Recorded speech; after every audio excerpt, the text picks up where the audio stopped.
시원하기 바라는 인생 피어스 이승환입니다. 행동경제학 교과서 한 3주 쉬었죠. 다시 들어왔습니다. 결론을 내기 위해서 돌아왔고 이 책에서는 결론 부분이 한 두 개 정도 챕터로 또 나누어져 있어요. 그 중에 첫 챕터에 해당이 되는 숙고해야 할 10가지 원칙들 정리해 가지고 왔습니다. 10가지니까 하나씩 1번부터 10번까지 볼게요. 1번 모든 돈을 똑같이 사용해라. 멘탈 어카운팅이라는 게 있죠. 돈의 출처가 어디냐, 뭐 어디에 저축됐는지, 어디에 쓰이는지에 따라서 사람들이 돈을 다르게 다루는 경향이 있다는 거죠. 예를 들어 목적 자금을 알뜰살뜰하게 모읍니다. 대학 등록금 같은 목적 자금은 통장에 손도 대지 않죠. 또 공돈은 또 쉽게 씁니다. 선물이나 보너스 받은 거, 뭐 환급세액 이런 거는 너무 쉽게 소비한다는 것이죠. 또 너무너무 소중해서 과하게 신중한 경우도 있죠. 받은 유산이라든가 또 내가 살고 있는 집에 대한 것 그리고 앞으로 인생을 책임질 은퇴를 위해 준비한 자금이 좀 크게 모였다라고 했을 때 굉장히 소중하게 다루면서 너무 소중하다 보니까 투자에서 좀 멀어지게 그냥 들고만 있는 거죠. 손실은 피할 수 있지만 인플레이션에 노출되는 문제 또한 있기도 하는 거죠. 자, 모든 돈은 똑같은 돈이고 단순한 숫자로만 다루는 것이 중요해서 어, 이 뭐 내가 열심히 일한 돈이나 거저 들어온 환급세액이나 다르지 않다라고 생각을 해야 됩니다. 공돈은 어디다 쓸까라는 생각 이전에 저축이나 투자를 일단 전환시켜 놔야겠죠. 내게 생긴 돈이 공돈이라도 이 돈을 벌려면 얼마나 일해야 할까? 투자 수익으로 이 돈을 만들려면 어떤 노력과 공부가 필요할까? 이런 생각을 하는 시간이 좀 길어지면 충동적 소비를 막을 수 있다는 것이죠. 그리고 그렇게 비자금도 좀 만들어야 한다. 내용이 이 책의 1번입니다. 이 지름신이라고 하는 맹수를 우리가 없앨 수 없다면 길들여야 한다. 데리고 키워야 된다. 그래서 이렇게 그 충동 구매를 위한 비상금, 비자금 통장 같은 것 좀 만들어 두는 것을 권장하기도 하네요. 음. 두 번째, 손실로 인한 실망은 이익을 얻는 기쁨보다 크다. 전망 이론에 의하면 사람들은 손실을 회피한다고 하죠. 100달러를 잃는 아픔이 100달러를 얻는 기쁨보다 크다는 거죠. 손실에 대해서는 더 크게 생각을 합니다. 위험 앞에서 사람들의 행동에 일관성이 없어지는 이유가 바로 이런 거죠. 똑같은 100달러인데 왜 어떨 때는 좋아하고 어떨 때는 슬퍼하느냐. 사람들이 이제 또 그 전망을 하다 보니까 주식 가치가 올라갈 경우에는 그 이익을 놓치기 싫어서 팔아버리기도 하는데 좀 더 가지고 있어야 되는 상황임에도 불구하고요. 또 반대로 주식 가치가 내려간다 그러면 오르기를 바라면서 계속 붙들고 있습니다. 이럴 때 빨리 팔았다가 저점에 다시 사도 되는 것일 수 있거든요. 그런 경우를 많이 보게 됩니다. 이 손실 회피 성향으로 인해 하락장에서도 전량 매도하고 관망하는 사람들이 있기도 한데요. 추가 하락으로 인해 속 쓰릴 일은 없겠지만 이런 행동은 마켓 타이밍을 잡겠다는 거잖아요. 근데 그 마켓 타이밍을 잘 잡고 그걸로 이익을 보는 것도 쉽지가 않기 때문에 주의해야 되는 것이죠. 차라리 뭐 자동이체 방식으로 내가 신경을 좀 꺼놓고 있어도 저축이 되는 퇴직연금 등의 방식이 사람들에게는 뭐 좀 덜 고통적인 방식으로 저축을 해나갈 수 있는 방식이다. 이런 내용이 들어 있습니다. 세 번째, 이미 써버린 돈에는 아무 의미가 없다. 매몰 비용 오류가 있는데요. 기존에 집행한 자금에 대한 집착이 매몰 비용 오류이겠죠. 그러니까 과거의 실패가 미래의 실패를 만든다고 단언할 수 없는데요. 과거는 과거이고 문제는 앞으로 무엇이 일어날 것인가인 거죠. 자, 예를 하나 들자면 3억에 산 집을 20% 싸게 팔아야 되는 상황이 왔을 때 그 싫어요라고 의뢰를 거절하는 것이 더 큰 손실을 막는 행동일지도 모른다면 어떻게 할까요? 한 달 뒤에 팔았을 경우에 가격이 30%로 더 하락할지도 모르는 상황이라면 어떤 것이 나에게 현명한 행동이 결정이 되었을까요? 이런 매몰 비용, 이미 내가 얼마 정도 잡아놓은 가격이다 했을 때 이 매몰 비용에 대해서 긍정적인 면도 있습니다. 고가의 스포츠 센터 회원권을 끊어서 계속 다니다가 몸짱이 되었다. 예, 저는 사실 이 방법 좋아합니다. 몸을 만들 때 돈을 좀 쓰는 거죠. 그리고 나면 그 회비가 아까워서 이를 악물고 운동을 하는데 하다 보면 이제 리듬이 생겨서 몸짱이 되는 경우. 예. 자, 근데 부정적 작용도 있죠. 불만스러운 직장을 계속 다니고 있다던가 개인이나 정부가 이미 시작한 사업을 중도에 포기하는 게 말이 되느냐 이래가지고 매몰시키는 거예요. 내 뒷돈을 계속 갖다 집어넣는 경우도 있습니다. 역시 또 사기를 당할 때 내가 처음에 돈을 얼마나 넣었기 때문에 이게 사기일 리는 없어 라고 믿으면서 계속 뒷돈을 마저 대다가 더 큰 손실을 일으키는 경우 역시도 부정적 작용에 해당되겠죠. 그러니까 일단 나간 돈이 되돌아오는 일은 없으니까 매몰 비용을 이기기 위해서는 나간 돈 안 돌아온다 이렇게 탁 마음에 선을 그어 놓는 게 중요하겠다라는 내용입니다. 환급금을 청구할 때만 돈이 돌아오니까 그거 외에는 나간 돈 잊어버리자. 집 나간 자식은 아니죠. 지갑 나간 돈 자식은 잊어버리자. 이런 내용으로 3번이 구성이 되었고요. 4번. 어떻게 생각하느냐에 따라 모든 것이 결정된다. 뭐 이건 대단한 내용이죠. 예, 큰 문제가 아닌데,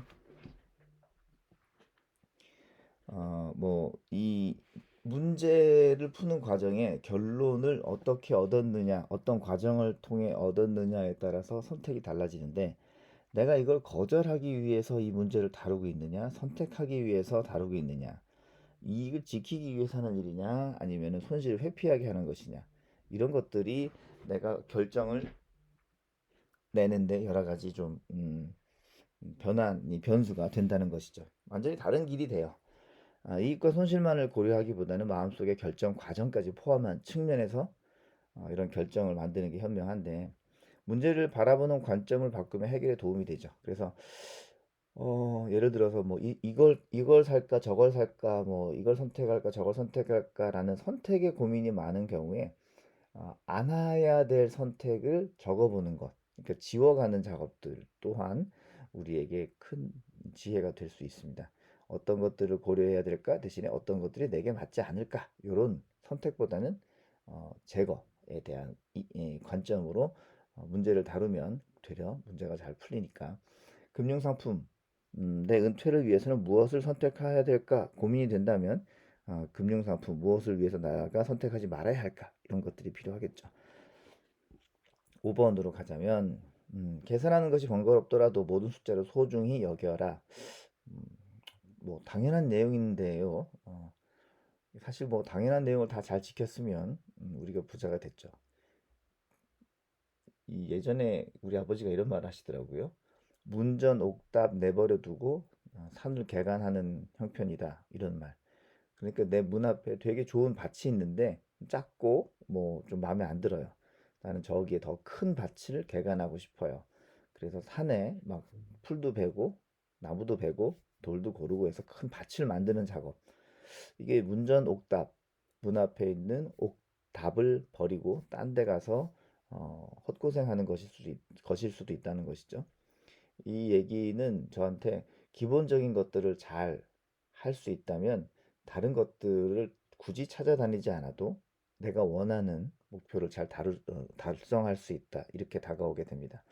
너무 당연한 건데 우리에게 눈앞에 있고 늘 배워왔던 내 안에 교육되어져 있는 내용인데도 불구하고 뭐 특별히 더 투자 제안서를 읽거나 투자 교육서를 읽어야만 내가 부자가 될 비법을 찾는다. 그건 아닌 것 같아요. 심리학에서부터 투자에 대한 결정과 판단이 이루어지니까 내 마음을 어떻게 잘 다스리느냐가 되게 중요하고요. 또 역시 계산에 대해서도 동일한 견해를 가져야 되겠죠. 그래서 너무 당연한 내용인데 뭐 작은 숫자를 무시하지 말라. 이걸 몰라서 안 하겠습니까? 마음이 자꾸 딴 데로 가기 때문에 문제가 되는 것이겠죠. 그러니까 수수료 같은 것들도 작은 돈도 작은 숫자도 우습게 생각하지 말아라. 이런 내용이 5번에 해당이 되었습니다. 자, 6번 사소한 것에 인생을 걸지 마라. 앵커링이라는 단어 한번 떠올리고 가는데요. 특정 자극에 집착하는 현상을 앵커링이라고 하죠. 예를 들어 뭐 주식을 내가 얼마에 샀다, 4만 원에 샀다. 그러면 이 주식은 4만 원 미만에 파는 것은 생각을 안 하고 사는 거죠. 이거는 샀을 때 야 이거 아차하면은 3만 5천 원까지 갈 거니까 4만 원 밑이 되면 얼마에 내가 판다. 이런 생각도 좀 하고 가면 좋은데 대부분의 사람들이 내 구매 가격만 생각해요. 아파트 6만 원, 6억에 샀다. 그러면 6억 5천은 팔아야지. 이런 생각이 딱 잡히기 때문에 특정 금액에 집착해서 결정을 잘못 내리는 경우가 많이 있죠. 특별한 기억을 중시하는 개인은 그 기억과 관련된 사건의 중요도가 객관적으로 큰 의미가 없다는 것을 잘 받아들이지 못할 때가 많아요.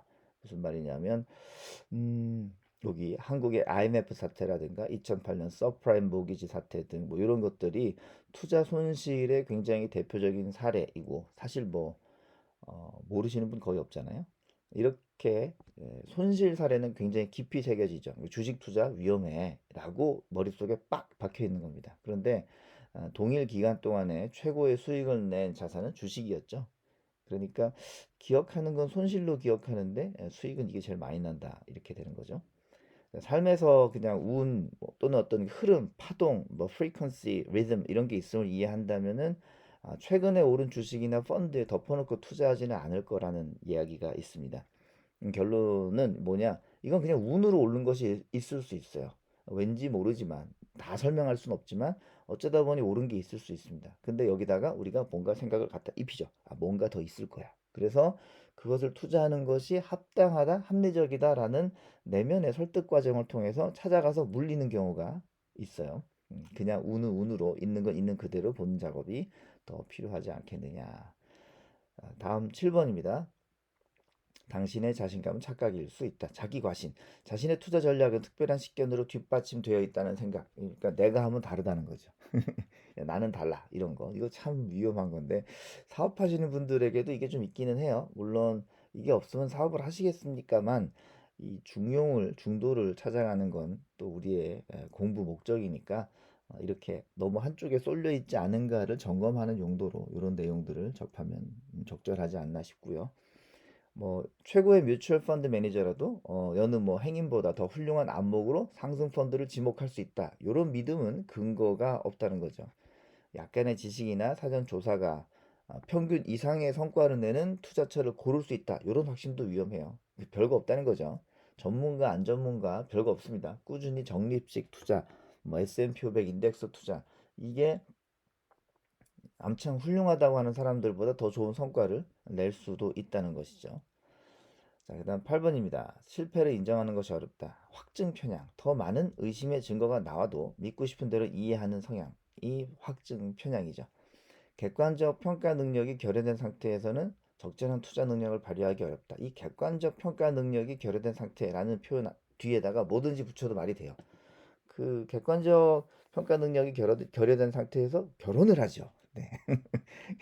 결혼을 합니다. 그다음 객관적 평가 능력이 떨어진 상태에서 내 자식이 제일 훌륭하고 내 자식은 착한데, 이렇게 가죠. 또 뭐 있을까요? 객관적 평가 능력이 결여된 상태에서 그 소위 말하는 이단, 사이비 뭐 또는 종교 이런 데 빠지게 되죠. 그 객관적 평가 능력이 결여된 상태에서는 더 많은 모든 상황들이 나에 대한 합리화로 움직여 갑니다. 그러니까 어떻게 돼요? 실패가 있어도 인정하기가 어렵죠. 나는 정말 잘했다는 거예요. 많은 사람들이 너 그거 아니야라고 얘기해도 아니라고 뭐 이렇게 주장하는 거죠. 아까도 말씀드렸지만 사업하는 분들에게도 이런 성향이 좀 더 있을 수 있습니다. 남들 다 안 된다 그래도 나는 된다. 이렇게 해서 만들어낸 굉장히 훌륭한 사업들이 많이 있기는 한데, 음, 이제 우리가 중용을 찾아야겠죠. 네. 그래서 어쨌든 그런 상황에 누군가 적절하게 조언이 들어가면 좋은데, 조언을 요구하거나 하는 분들이 또 많지 않을 수 있고, 또 조언을 해줘도 들리지 않는 경우도 많이 있습니다. 적절한 조언이 적절한 때 적절한 사람을 통해서 전달되면 진짜 좋은 조언이 되는데, 그 조건값이 참, 예, 이런 경우를 만나는 것 또한 운 아닐까 싶은 생각이 들기도 해요. 네. 뭐 특별히 조언이라고 하면 나는 이거 할 거야. 난 이게 맞아. 라는 것과 반대되는, 야, 나를 비판해 줘. 라는 조언의 요청이 더 필요할 수도 있지 않을까 싶습니다. 네. 9번입니다. 대세는 당신의 친구가 아닐지도 모른다. 뇌동매매 기억하세요? 뇌동매매. 부화 뇌동할 때 뇌동. 그러니까 일희일비 하는 거죠. 남들이 다 하면 나도 따라하고, 남들이 다 안 하면 나도 안 하고, 이런 따라다니는 투자. 이제 뭐 타인에게 조언 구하기가 방금 전에 나왔었던 뭐 비판을 들어야 하는 것의 연장선인 것과 그냥 야 너도 해 이런 것과는 좀 다른 거죠. 남에게 야 이건 너도 좀 해야 돼. S&P 500 투자해야 돼라고 했을 때 그게 뇌동매매냐? 요건 좀 다른 접근인 거잖아요. 그렇죠? 그래서 타인에게 조언 구하기가 자신의 이성, 상식, 직감을 배제하는 것과는 다른 작업이죠. 무조건 따라가는 뇌동매매와 조언 구하기는 좀 다릅니다. 장기적으로 볼 때 평범한 상식이 정답인 경우가 많은데, 과거에는 뭐 은행 이자가 높았죠. 그때는 은행 적금 위주의 투자가 대세였지만 지금은 은행 금리가 많이 떨어지면서 주식형 투자로 변화된 것이 또 그 뭐 사례이죠. 그래서 이제는 야 주식 투자가 대세야, 인덱스 투자가 대세야라고 했을 때 그게 진리일 수도 있고 정답일 수도 있다. 이런 멘트가 적혀 있습니다. 군중의 변덕스러움으로 과잉 반응이 일어날 때 좋은 시기를 놓치는 경우가 많다. 요즘 뭐 미국 증시 장난 아니죠. 나스닥 같은 경우에 4주 연속 하락하고 뭐 그런데 요럴 때 사야 되는데. 네. 근데 워낙 많이 팔아대니까 사는 용기가 이제 안 나는 거죠. 그래서 전문가들일수록 유행, 지금 막 주식 떨어지는 타이밍이야, 막 다 팔아야 돼 이런 유행이라든가 뭐 뉴스에서 나스닥이 4주 연속 하락했습니다. 뭐 이런 얘기 나오거나 말거나 본인이 만든 투자 철학이나 전략 그대로 고수하는 경우가 많습니다. 그것이 맞을지도 모르죠. 친구가 답이 아니라는 얘기였습니다. 자, 10번 너무 많이 하는 것도 죄다. 연구에 따르면 금융 뉴스 대부분을 무시하는 경우 그렇지 않은 투자자 대비 무시하는 투자자는 말 바꿨어야 돼요. 야, 무시하는 투자자는 그렇지 않은 투자자 대비 더 좋은 성과를 내고 있다라는 것이죠. 투자 자산에 대한 점검 주기가 줄어들수록 감정적 변화를 더 느끼게 된다. 그러니까 사놓고 묻어두라는 얘기죠. 묻어두면 돈 번다. 사실 정답인데 이게 조금 이익이 나면 재미가 있단 말이죠. 그 재미 때문에 또 좀 더 투자를 하는 여기서부터 일이 꼬이기 시작하는 건데 여튼 그래서 자주 보지 말고요. 한 1년에 한 번 정도 보는 것이 맞을 수도 있다. 이런 내용이 들어 있습니다. 정리를 하다 보니까 시간이 좀 더 갔죠. 역시 피어스원 포트폴리오로 한번 돌아가 보겠습니다. 4월 말일자까지 저희가 보았고요. 이렇게 그래프가 쭉 올라가다가 좀 떨어졌어요. 그래서 피드백으로 치자면 피어스원은 이게 한 언제까요? 2008년 금융위기 때, 2008년이 아니고 2020년 팬데믹 그 이후에 복구한 요 시점까지 돌아갔고요. S&P 500은 요 시점까지 돌아갔으니까 시간 되돌리기는 S&P 500이 조금 덜 되돌렸네요. 피어스는 조금 더 되돌린 상황이 되었습니다. 그래도 크게 떨어지지 않은 것으로 희망하고 있는데요. 한 3% 정도 떨어진 상태인 거죠. 저희 쪽에서는. 투자 성과를 좀 보겠습니다.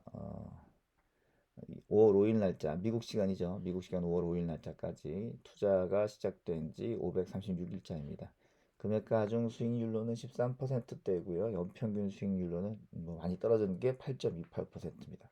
이것도 나쁘진 않아요. 8.28. 근데 한 12%대를 유지하다가 이거니까 12%대가 8%가 되면은 한 30% 손실 난 것 같죠? 근데 또 수익률로 보면은 12% 나다가 8% 난다. 이게 그렇게 나쁜 건 아니라는 거죠. 사람이 어느 것을 기준선으로 두느냐에 따라서 이해득실이 좀 바뀌는 것 같습니다. 환율이 0.61 올랐지만 자산 가치가 너무 많이 떨어졌어요. 채권이든 주식이든 뭐 모든 자산 가치가 다 한번 빠져버렸습니다. 그래서 떨어진 상황이 되었죠. 뭐 지난주 마감일 대비 다우존스가 0.24%, S&P 500은 0.21%, 나스닥은 마이너스로 또 1.54입니다. 미국 증시가 다시 한 번 더 내리막을 갔는데 보니까 나스닥은 4주 연속, 그러니까 한 달 내내 떨어지기만 했다는 거죠. 이게 그 하락이 왜 했느냐? 그 원인은 뭐 잡아도 안 잡히는 인플레이션 때문이고 인플레이션의 핵심은 인건비 때문이다라는 의견이 좀 많이 쏠려 있습니다. 코로나 상황에서도 미국 기업들은 성장하고 주가도 또 성장하고 막 이렇게 올라갔죠. 이 성장세를 이어가고자 하는 것은 기업의 당연한 어, 뭐 방향성이고요. 그러다 보니까 기업들은 요새 구하기 힘들다는 사람들을 계속 뽑기 때문에 근로자들의 인건비가 계속 상승되고 있는 상황입니다. 인건비가 시간당으로 봤을 때 작년 대비 5.5%나 상승했다라는 것이죠. 그래서 이 물가를 잡겠다는 페드 입장에서는 차라리 이 기업이 잘 되니까 사람을 많이 뽑는구나. 그럼 기업이 좀 덜 돼야 되네. 야, 주가 올라가는 거 좀 눌러주는 것도 괜찮네. 라는 견해.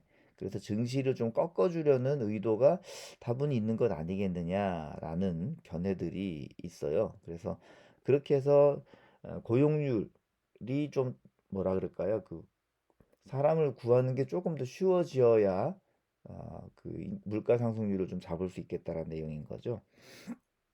이런 내용들 때문에 주가가 좀 많이 내려갔고 채권의 금리가 또 올라가게 되면서 실제로 S&P 500의 forward DPS도 많이 낮아져 있다는 거죠. 그래서 거기다가 조금 더 하락할 여지가 있다라는 견해가 있습니다. 뭐 그렇더라도 결국은 이 하락은 상승으로 뭐 반드시 또 전환이 될 거기 때문에 우리가 이 상황을 맞이할 때 가게가 망해서 땡처리로 나가는 거냐 아니면은 그 정기 박앤세일이냐 이런 정도의 구분선은 가지는 것이 필요할 것 같습니다. 이건 박앤세일로 보시는 것이 좋겠고요. 그래서 조금 더 저렴한 가격에 어, 투자를 이어가실 수 있으면 좋겠다라는 의견을 전해드립니다. 이렇게 해서 이번 주도 여러분들과 함께 컨텐츠를 나누었고요. 다음 주에도 어, 행동경제학 교과서 아마 다음 주가 거의 마지막이 되지 않을까 싶은데요. 보는 것과 함께 또 이 장이 어떻게 가는지 거기에 따라 피어슨 포트폴리오가 어떤 성과를 내는지 함께 해보도록 하겠습니다. 건강한 한 주 되시고 다음 주에 뵙겠습니다. 안녕히 계세요.